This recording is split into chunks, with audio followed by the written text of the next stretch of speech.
So here's a mini tutorial on how to read and do filet crochet. Essentially with filet crochet, every single box that you see actually represents 2 moves or 2 stitches.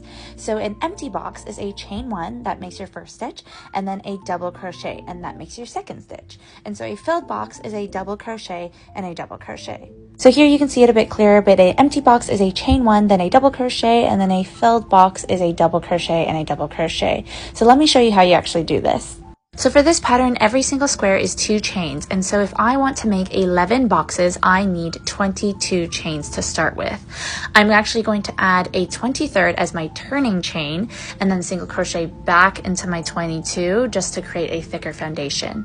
And this is what it looks like. So I chained 22, did a turning chain, so that's my 23rd chain, and single crocheted back into it just to create a thicker foundation for the filet crochet.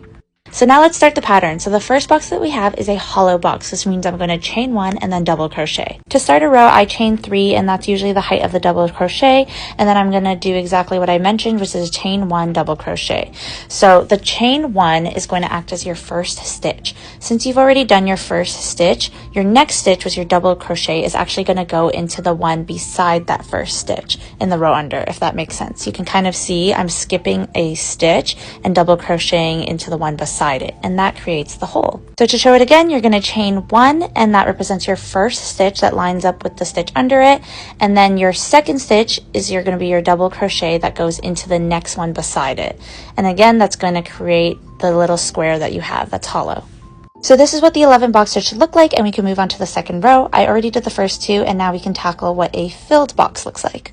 So a filled box is 2 double crochets. So your first double crochet is going to go into the chain 1 space of the row previous, and then your second is going to go into the next stitch over. So here we are double crocheting into that first chain 1 space, that's our first stitch, and then our double crochet into the next stitch over, that's our second stitch. So like I mentioned, every single box is 2 stitches. And now you have a filled box. So let's do another one. You're going to double crochet into the chain 1 space, and then double crochet into the double crochet in the previous row. Our next box is empty, so we're going to chain 1, that's our first stitch, and then our second stitch is going to be the double crochet into the double crochet of the previous row. So like I mentioned, every single box is 2 stitches or 2 moves.